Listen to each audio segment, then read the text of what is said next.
We have multiple inside reports coming out from the New York Jets in regards to Aaron Glenn, and this is exactly what the New York Jets needed for this team going forwards in a year that has a lot behind it, and with a lot of fans wondering what is going to happen with the future, as a lot of players' careers do hold in the balance of this season, and that also includes what Aaron Glenn and Darren Mougey's tenure is going to look like based off of this year, and it goes way farther than the win-loss record, and we're going to break all this down. What's up, guys? Welcome back to Jets Digest. It's Chris and Matt here. We're going to jump right into things, as always. If you guys are part of that 61% that's not subscribed to Jets Digest, we got daily videos like this that you do not want to miss out. We're having a bunch of fun on this channel, but all that being said, let's jump into it. There's a lot to go over, as when Aaron Glenn took over this New York Jets team, there was a lot of discussion on if he's going to be able to instill the culture that the Jets desperately need after a season full of turmoil in 2024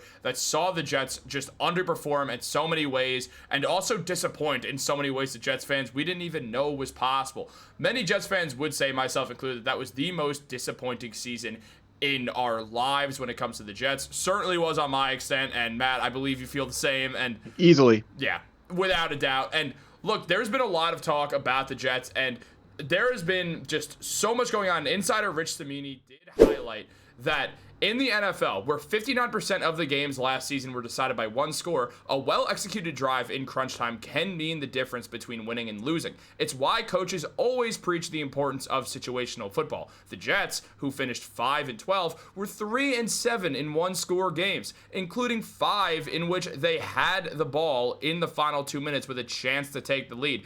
In one-possession games, that is, they were outscored 26-10 in the final 2 minutes of regulation and overtime. They were undermined by a lack of situational awareness, which goes to coaching and preparation. There were sacks, interceptions, blown coverages, and penalties.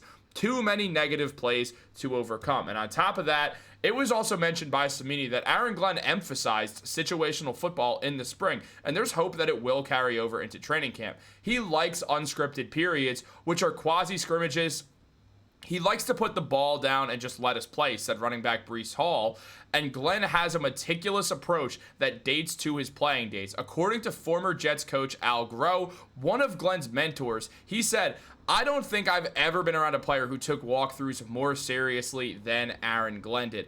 Matt, this is exactly what we want to be hearing about Aaron Glenn. Last year, we talked about on a weekly basis, really more than a week. Like, we talked about this multiple times throughout weeks in between these one-possession Jets losses, where the Jets had Aaron Rodgers, the king of the fourth quarter plays, when just fourth quarter comebacks. That's what Aaron Rodgers did. It was what he was known for outside of, the MVPs and all the interesting comments he makes in a day-to-day basis. But when it comes to playing football, Rodgers was known for his clutch ability. That was not seen last year, and that was both at fault of Aaron Rodgers and also the coaching staff. The fact that Aaron Glenn has targeted that instantly as something to change really does show a whole lot about the Jets for this upcoming season.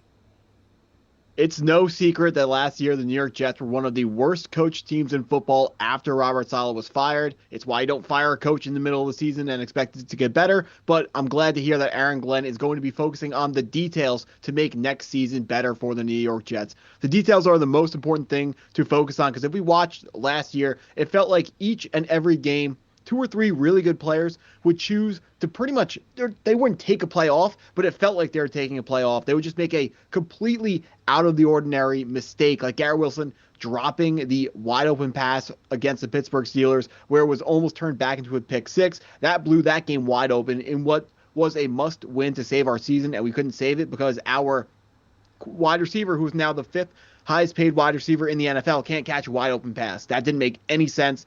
There was just horrible delayed game penalties, horrible false starts.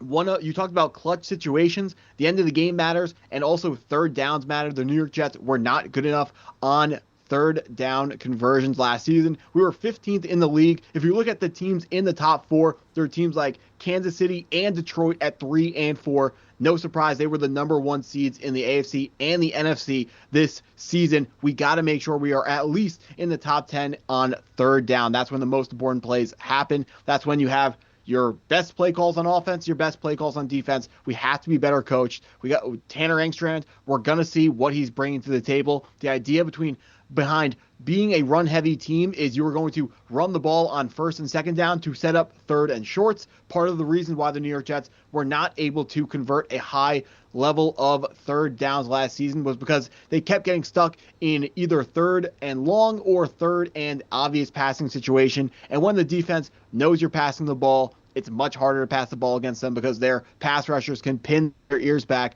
and get after your quarterback. We have to make sure we are staying on schedule on first and second down, setting up those shorter, more manageable third down conversions where we can absolutely keep defenses guessing. And Aaron Glenn, his new coaching style is the first step in that direction.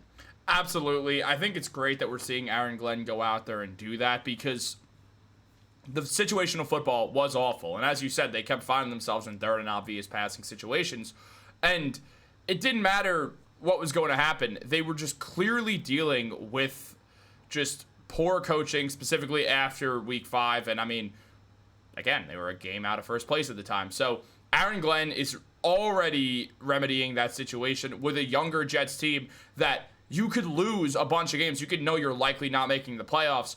It's not chock full of veterans who are going to be like, well, what does it really matter? We're not going to make it anyway. Like, it's not going to happen that way. And if it is, then Aaron Glenn's not going to let you play because it's the other thing that he's really trying to do with this team, as he needs to create accountability, as Samini highlighted, and that's already happening. We could see it. An opposing player had this to say about the Jets after facing them last season. Good roster. They're just not playing together and for each other. So it's on Glenn to change that now. There's an edge to him, and he will coach them hard, demanding accountability. He moved on from strong personalities such as quarterback Aaron Rodgers, wide receiver Devontae Adams, and cornerback DJ Reed, replacing them with players he believes will fit in better to this program. For instance, Justin Fields, Josh Reynolds, Brandon Stevens, guys who the names don't jump out as much, but at the same time, they are solid players, and they definitely will fit what Glenn's trying to do here. And Samini also mentioned that Glenn isn't sugarcoating. He's not that type of guy. If a player doesn't appreciate his directness, he probably won't love the new boss, who is a lot different from the old bosses. Under Saleh and interim head coach Jeff Ulbrich, the atmosphere was player-friendly to the extreme. For the most part, players were immune from harsh criticism. According to team sources, Ulbrich went so far as to praise edge rusher Hassan Reddick for being unselfish. The same player who sat out for half a season because of a holdout over his contract and provided little when he arrived with just one sack. That certainly raised eyebrows. A tolerant approach can work in certain situations. It didn't work for the Jets. Coupled with an alarming number of penalties, the second most in the NFL from 2021 to 2024, it created the perception of a discipline problem that they 100% definitely had. Also, Matt, we did a video all the way back in the very old days of Jets Digest when we first started, and we talked about that situation when Jeff Ulbrich literally praised Hassan Reddick, calling him unselfish while he was holding out. Doesn't make any sense. Last year, the New York Jets roster was significantly better than the 5-12 record showed. We needed a coach who was a culture builder, and our front office absolutely nailed the hire on that stance. I am absolutely positive that Aaron Glenn is able to build a culture, whether he is successful or not, or if he is not successful, it's going to be because of the X's and O's stuff not being up to snuff. That's the stuff that is a question mark right now for Aaron Glenn. We have seen him as a head coach, or not as a head coach. We've seen him as a coach, and we've heard him talk. We know his coaching style. We know how he talks to players, how he coaches players, and that makes us confident that he is the right culture builder. We just got to make sure he is a first-time head coach. We are not sure how good the schemes are going to be on the field. The culture is only half of it. Got to make sure the schemes are good as well, but I am positive that this team will be significantly better coached than we were last year in 2024. I agree. It's clear that they're moving in the right direction, that with this culture being instilled, that we're already seeing happen. It's more about making a team, not a roster. The absolute opposite of what the Jets did last year. And I mean, that player did highlight it, saying that they were a good group of players who just weren't playing together and for anything. And partially that's because they didn't have a head coach, but also, even so, they had a bunch of penalties. There was a discipline issue, and Robert Saleh was always just so happy and being everyone's best friend. That's usually not going to work in the NFL. These guys are adults. They can handle criticism, and if they can't, they're not going to go far in the NFL to begin with. Aaron Glenn knows that, and he's going to treat these guys like professionals and like professional athletes who, when you're playing in New York, no matter what sport it is, you're going to get criticized. When you're playing on the Jets, who have been easy to criticize for the last 15 years, it's obvious they're going to get criticized anyway. I do believe that Aaron Glenn's got this team moving in the right direction. At least all signs point to it. I absolutely agree that Aaron Glenn is pointing us in the right direction. We got to find this guy at quarterback, whether that's Justin Fields or someone else.